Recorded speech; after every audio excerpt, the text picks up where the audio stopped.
First is disclaimer. This video only for a This is the information and disclaimer. education purpose. তো আমরা I am not a disclaimer financial পড়ে advisor, অনুযায়ী so I পুরো request you টেক্সটটাই করে do দিয়ে আসি। your own analysis first, then learn and take a trade. Crypto market is too volatile, so be careful. আসসালামু আলাইকুম, ওয়েলকাম এগেন বেসিক ক্যাপ্টো ওয়ার্ল্ড। তো আমরা এখানে যেমনটা দেখতে পাচ্ছি, ইথার কিন্তু গত 11 মাসের হাইতে কিন্তু জাম্প করছে 21,000 $2,137 পর্যন্ত সে টাচ করছে। এখন এই মুহূর্তে আছে $2,111। ওকে, তো ইথার যে লক আনলক করছে, যে স্টেকিংয়ে যে কয়েনগুলো ছিল সেগুলো তো মনে হয় সবাই জানেন। এটা এপ্রিল 14 তারিখ, আজকের নিউজ 9টা 22 জিএমটি গ্রিনমাস টাইম 9টা 22। Ether jump to 11 month high in wake of software upgrade. ইথারিয়ামের যে সফটওয়্যারটা আপগ্রেড হয়েছে সেটাও কিন্তু গত 2 দিন কিন্তু হয়ে গেল, 12 তারিখে হয়েছে। হ্যাঁ, আর আমি শর্ট ভিডিওতে গতকাল রাতেও বলছি এটা কিন্তু আনলক হইতে আরও কিন্তু 2-3 দিন টাইম লাগবে, কারণ সবাই কিন্তু একই ডেটে একই সময় কিন্তু এটা স্টেকিংয়ে কিন্তু দেয় নাই। তো কি পয়েন্ট এখানে, যেটা sudden leaf in price after 0030 GMT bitcoin also jump. কিন্তু বিটকয়েন যে জাম্পটা নিছে, বিটকয়েন মাত্র 300 জাম্প হয়েছে, কারণ সেই মুহূর্তে বিটকয়েন ছিল হচ্ছে 30,250 থেকে 300-র মধ্যে। বিটকয়েন আসছে 30,950। সরি, 300 না, তাহলে 300 থেকে যদি 950 হয় তাহলে 600 $600 একটা পাম্প নিছে বিটকয়েন। কিন্তু সেইখানে একটা ক্যান্ডেলে, অনলি একটা ক্যান্ডেল, 15 মিনিটের অনলি একটা ক্যান্ডেলে ইথিরিয়াম, আমি দেখাচ্ছি একটু পরে কি হয়েছে এটা। তো একটা ক্যান্ডেলে কিন্তু কাজসাই দিছে। অনেকেই ছিল যে হয়তো বা 20,000 গেছে, 20,000 20-25-এর পরে হয়তো বা একটা শর্ট নেবে ইথারিয়াম, কারণ একটা 20,000 কিন্তু একটা সাইকোলজিক্যাল কিন্তু রেজিস্ট্যান্স ছিল। হ্যাঁ, তারপরে সেটা কিন্তু হয় নাই। সেখান থেকে কিন্তু দুই একবার 1989 1990 পর্যন্ত আসছে, এবং কিন্তু তারপরে আবার উপরে অতটুকু রিট্রেসমেন্ট করে উপরে কিন্তু চলে গেছে। তো ক্রিপ্টোকারেন্সি ইথার যেই এটা করছে laptop more than 5% in early Asia trade on Friday as trader breath as a sigh of relief. সবাই কিন্তু এটা থেকে সফটওয়্যারটা যখন আপডেট নিয়েছে, সবাই কিন্তু স্মুথলি একটা রিলিফ পাইছে। কারণ রিলিফ এই জন্যই পাইছে কারণ এত দিন কিন্তু গত প্রায় 14টা মাস মতো মার্কেট কিন্তু নিচে রয়েছে। হুম, মার্কেট আমরা গেছিলাম $69,000, এবং সেই মুহূর্তে কিন্তু আমাদের ইথিরিয়াম ছিল 4,000+। আর এই মুহূর্তে কিন্তু এখনও কিন্তু আমরা আন্ডার ভ্যালুতে আছি অর্ধেক। এখন কিন্তু আমাদের একুশশো ডলারে আছে, আমাদের $2,110, যেটা যদি ধরি আমরা, কোথায় 4,042 আর কোথায় 2,100। তাইলে সবাই কিন্তু যারা ইথেরিয়াম স্টেকিং করছে, যদিও তাদের প্রফিট আসছে, প্রফিটের জন্য কিন্তু তাদের লসটা কিন্তু কভার হয়ে যাবে, কিন্তু তাদের প্রাইসটা কিন্তু এভারেজ যে প্রাইসটা সেটা কিন্তু আমি গতকালও বলছি, এভারেজ প্রাইসটা তারা কমানোর জন্য কিন্তু তারা আরও ইনভেস্ট করতেছে, কারণ তারা জানে ইথেরিয়াম থেকে ভালো একটা পোটেনশিয়াল আছে। এই জন্য আমি কিন্তু আমার বেশ কিছু এর আগেও বলছি, গত 2 সপ্তাহ ধরে বলতেছিলাম যে ইথেরিয়াম যদি 1200 কি 1300-র মধ্যে পান আপনারা নিয়ে নেবেন। হ্যাঁ, তো এখন দেখুন, যদি 1200 তার 1400-তে যদি নিতেন তাহলে 2,100 $700 এক একটা ইথেরিয়াম, $700 আপনার অনলি 2 উইকে আপনার হচ্ছে প্রফিট হতো। আমি সেটা দেখাচ্ছি। তো the second biggest cryptocurrency by market capitalize other rose to as high $2,130। ওর $2,130, এটা মানে স্পট থেকে ওদের এইটা মে 2022, ও মে 2022-এ ছিল 21,030। হ্যাঁ, sorry, $2,130। The upgrade known as Shapella took effect on Wednesday, মানে বুধবার দিন এটা হয়েছে, আপডেটটা হয়েছে। It had stoked fear of a sell off. এখন সেল অফ আসবে, এটা আসলে সবাই সবাই কিন্তু এটাই চিন্তা করতেছে সেল অফ আসবে, কিন্তু আমার জিনিস তো আমি লসে কখনোই সেল অফ করবো না, তাই না? একটা বিগ বিগ একটা ট্রেডার, রিটেলার যারা আছে তারা কিন্তু কখনোই তাদের ট্রেডটা কিন্তু লসে সেল করবেন। আমি আবারও বলে দিচ্ছি, সেটা মাথায় রাখবেন। A lot of people were in on the sideline during the upgrade, and now that it has gone off without a hitch, everyone is jumping in, said Matthew Deeb, Chief Investment Officer at Crypto Asset Manager, Estrant Capital. ওকে, তো সবাই বলতেছে এটা যখন update হবে তখন হয়তো update হওয়ার পরে অনেকে হয়তো এখান থেকে একটা ভালো একটা বেনিফিট পাবে এবং ক্যাপিটালও অনেক আসবে। এটা ইনভেস্টমেন্ট অফিসারগুলো বলছিল। কিন্তু আমরা যারা ট্রেড করি আমরা তো জানি যে আমরা কি বেসিসে ট্রেডগুলো করি। যখন একটা জিনিস এই দেখেন বিটিসি ইউএসডিটিতে 30,923 পর্যন্ত আসছে, কিন্তু আমরা বিটিসি পারপেচুয়ালে পাইছি কিন্তু 30,950। এখানে কিন্তু সামথিং একটু ডিফারেন্ট কিন্তু সবসময় সব জায়গায় থাকে। তো liquidity has been quite low, so this would contribute to sharp of the move, সেই ডিপ। তো এই নিউজটা শেষ করে আমি এবার আসি আপনাদের সঙ্গে। এর আগে কিন্তু আমি আপনাদের সঙ্গে শেয়ার করছিলাম যে লিকুইডিটি কি করে গ্র্যাব করে। এবার তাহলে আমি বলি লিকুইডিটি কি করে গ্র্যাব করে। তো মার্কেট যখন এখানে ছিল, এই যে 15 মিনিটের ক্যান্ডেলটা দেখেন, 15 মিনিটের ক্যান্ডেলটা হয়েছিল কোথা থেকে, উম, $2,019। হ্যাঁ, তারপর আপনার মার্কেটটা গেছে কত দূর, $2,135। একটা ক্যান্ডেলে কিন্তু প্রচুর লিকুইডেট করছে। তো কিভাবে লিকুইডেট করলো, কারণ আমি এখান থেকে দেখাই আপনাকে। আচ্ছা, আমি এটা একটু করে নিই।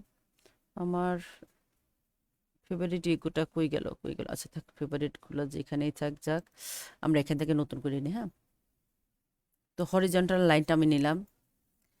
আমি যখন এখান থেকে এখানে যখন মার্কেটটা গেছিল 2025, হ্যাঁ, তো আমি ভাবছিলাম হয়তো এখান থেকে কিছুটা ফ্ল্যাকচুয়েট করবে, তারপর হয়তো আবার এখান থেকে মার্কেটটা আবার ডাউনে যেতে পারে। তাহলে আমি এখানে কি করছিলাম, এই যে পরবর্তীতে যখন এখানে আসছে 2017-তে, তখন কিন্তু আমি এখান থেকে শর্ট করছি। এবং আমার মতে এরকম অনেকে কিন্তু সেই মুহূর্তে শর্ট করতে পারে, হ্যাঁ, শর্ট। কিন্তু মার্কেট কি করলো, নিচে আসলো, নিচে আসে এখান থেকে যখন মার্কেটটা আমরা এটা যখন, আচ্ছা এটা ক্লোন অলরেডি হয়ে গেছে, না এটাকে আমি ক্লোন করছি মনে তো হচ্ছে না। আচ্ছা আমি আবার আরেকটা নিই, আবার আরেকটা নিলাম, না না না একটা করে। আচ্ছা, তারপরে হচ্ছে আমি যখন এখান থেকে মার্কেটে যখন স্ট্রাকচার ব্রেক করলো না, হুম, যখন এখান থেকে মার্কেটটা স্ট্রাকচার ব্রেক করলো না, তখন কিন্তু এবং ভলিউমটাও কিন্তু একদম নিচে ছিল, তার জন্য কিন্তু অনেকেই ট্রেডটা আর নিতে চায় না। কিন্তু সেই মুহূর্তে আমরা কিন্তু দেখেন মার্কেট কিন্তু একটা 15 মিনিটের ক্যান্ডেলে কিন্তু সবাইকে লিকুইডেট করে চলে গেছে। কেন লিকুইডেট করলো, কারণ আমরা এইটা ছিল হাই সেই মুহূর্তে, তো আমরা এইখানে আমাদের স্টপ লস লাগাইছিলাম। হুম, তো আমি আপনাদের আগেও বলছি আমি কিন্তু স্টপ লস লাগাই না, আমি হেজ মোডে ট্রেড করি। আমার যদি একটা লং চালু থাকে তার এগেনিস্টে 1:3 1:2 এই অনুপাতে কিন্তু আমার দুনো দিকেই আমার ট্রেড থাকে। সো আমার স্টপ লসটা আমি ওইখানে আমার স্টপ লসটা আমি লাগাই না, তখন আমার ওইটা ওইদিকে গেলে পরে তখন আমি যেদিকে যাই, যেদিকে পার্সেন্টেজটা বেশি আসে, যেদিকে হচ্ছে আমার ভলিউমটা বেশি আসে, সেদিকে কিন্তু আমি ট্রেডটা বাড়াই। তখন আমার প্রফিটটা কিন্তু একদিকে লস থাকলে অন্যদিকে কিন্তু আমার প্রফিটটা চলে আসে। ওকে, সেটা কেটে দিই। তো এইখানে যখন আমাদের লিকুইডিটিটা থাকে, আমরা একটা বক্স নিই, হ্যাঁ, বক্স নিলে পরে তাহলে লিকুইডিটিটা দেখাতে একটু ভালো হবে। এখানে মেবি বক্স নাই, বক্সটা আমি এইখানে আছে মেবি, এই যে একটা বক্স পাওয়া গেছে, এই যে, হুম, আমাদের লিকুইডিটিটা ছিল এইখানে, হ্যাঁ, এইখানে আমাদের লিকুইডিটিটা ছিল। আর ইনস্টিটিউটরা তখন কি করছে, এখান থেকে আবার বাই শুরু করছে এবং তারা চলে গেছে, কই দেখেন, এটা আমি ডিলিট করে দেবো, এটা ভুল ক্রমে হয়ে গেছে। একটা ক্যান্ডেলেই সবার লিকুইডিটিটা গ্র্যাব করে ফেলছে, হ্যাঁ, একটা only a single candle in 15 minute, এটাকে বলে লিকুইডিটি। আর যদি মার্কেট যদি এখান থেকে যারা শর্ট করছে, এখান থেকে যারা লং করছে, হ্যাঁ, এখান থেকে যারা লং করছে তারা কিন্তু আবার তাদের হচ্ছে যেই লিকুইডিটিটা, তারা কিন্তু লিকুইডিটিটা রাখছে, যদি শর্ট টার্মে করে থাকে তারা হয়তো রাখছে এখানে 1980 পর্যন্ত। হুম, তো মার্কেট কিন্তু এখানে কিন্তু একটা ইম্পালসিভ, ফুল একটা ইম্পালসিভ কিন্তু একটা ক্যান্ডেল হয়ে গেছে। তো কোথা থেকে ক্যান্ডেলটা হলো, 2019 থেকে। মার্কেট কোনে? মার্কেট উপরে বাবা, কই দুই উপর? হাজার এই যে মার্কেট উপরে 2019 থেকে 2100। তো এই 2100 থেকে কিন্তু মার্কেটটা কিন্তু এ পর্যন্ত আসবে, কিন্তু কারণ হচ্ছে এখানে কিন্তু একটা ইম্পালসিভ মুভ হয়ে গেছে এবং এখানে কিন্তু একটা বিগ একটা অর্ডার ব্লকও কিন্তু তৈরি হয়েছে। এই অর্ডার ব্লক আর ইম্পালসিভ মুভ নিয়ে আমরা এর পরবর্তীতে কথা বলবো। যদিও আমার ইউটিউব চ্যানেলে এই ইম্পালসিভ ট্রেড নিয়ে বেশ কিছু ট্রেডিং করা আছে, ভিডিও আছে, চাইলে ওখান থেকে যা দেখে আসতে পারেন। তো যখন এই ট্রেডটা লিকুইডিটি যখন হয়ে গেল, আচ্ছা আমি এটা ডিলিট করে দিতে, বারবার ক্লিক লাগে এটা চলে আসতেছে, ওকে করে দিলাম।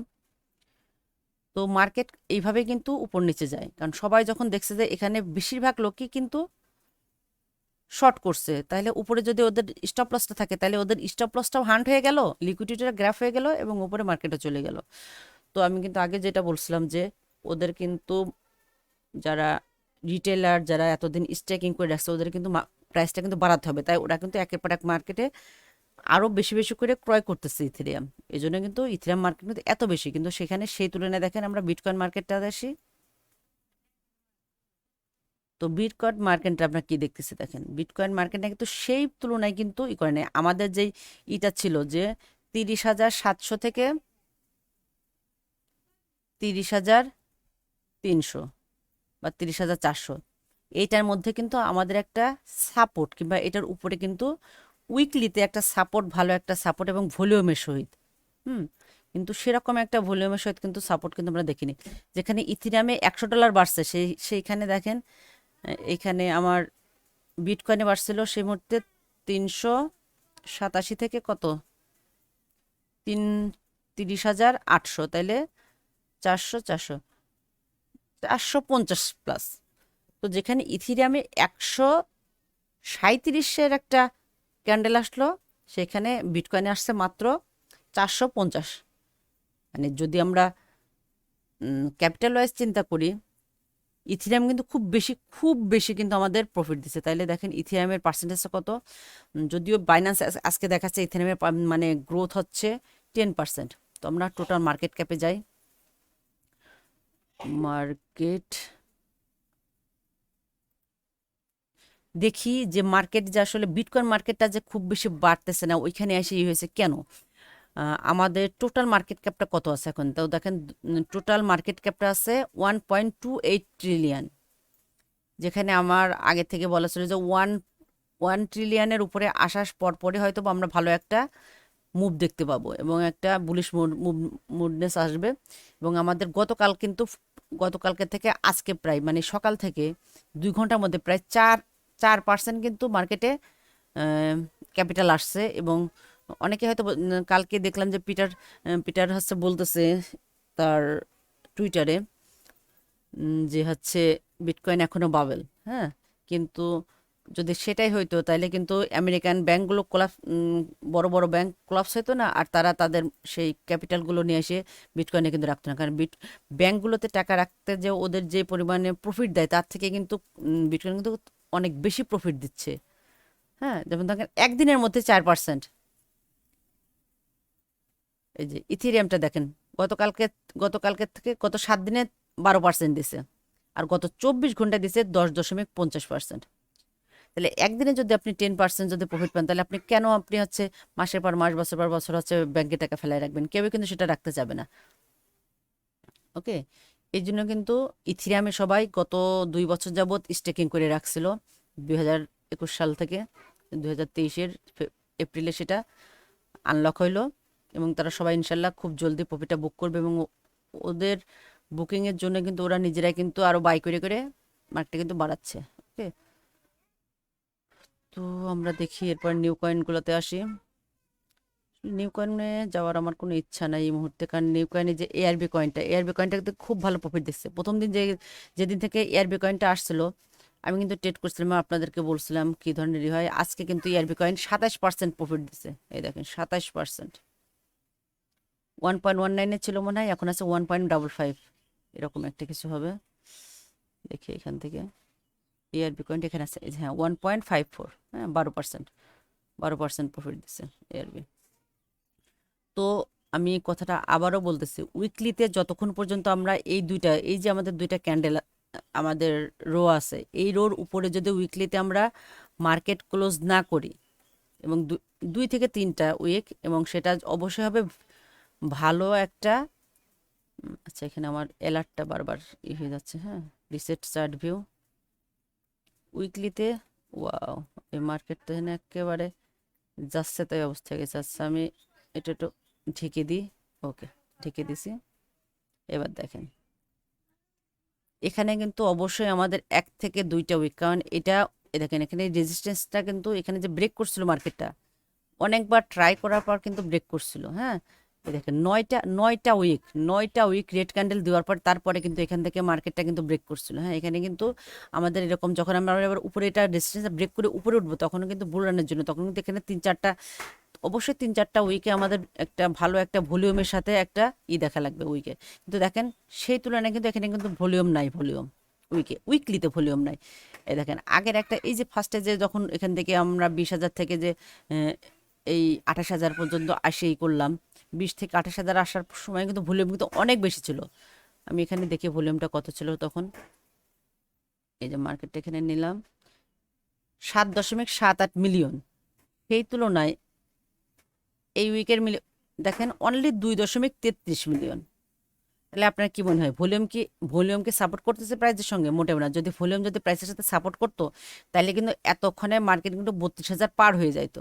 হ্যাঁ, এখান থেকে 32,000 পর্যন্ত কিন্তু একটা আছে অলরেডি, রেজিস্ট্যান্স আছে, ওইখানে হয়তো বা টাচ করতে পারে, দেখা যাক কি হয়। পারপেচুয়ালের এখানের মধ্যে অনেক তাপত রয়েছে, যাই হোক। তো আমরা একটু ওয়েট করি, কারণ এতদিন যেহেতু ওয়েট করতে পারছে এবং আমাদের বাইং কিন্তু অনেক নিচে আছে, আমরা যারা স্পটে যারা আমরা বাই করছি, আমরা হয়তো 17, 18, 19, 20-এর মধ্যে কিন্তু বাই করে রাখছি। চাইলে এখন অনেকেই কিন্তু প্রফিটটা বুক করতে পারে। হ্যাঁ, এখন যার যার ইচ্ছা, কারণ এখন আমাদের রমজানের শেষ দিকে যাচ্ছে, অনেকে কিন্তু যারা মুসলিম ট্রেডার আছে তারা কিন্তু এই মুহূর্তে কিন্তু তাদের জাকাত, তাদের হচ্ছে ঈদ উৎসবের জন্য কিন্তু প্রচুর ক্যাশ আউট করবে। যখনই কিন্তু এই ক্যাশ আউটটা এশিয়ান একটা মার্কেটে যখন ক্যাশ আউটটা শুরু হবে তখন কিন্তু আবার কিন্তু এই বিটকয়েন বলে ইথারিয়াম বলে এখানে কিন্তু একটা ইম্পালসিভ একটা সেলিং আসবে। সেই মুহূর্তে কিন্তু দেখা যাবে যে হচ্ছে এই সাপোর্টটা কিন্তু হয়তো বা থাকবে না।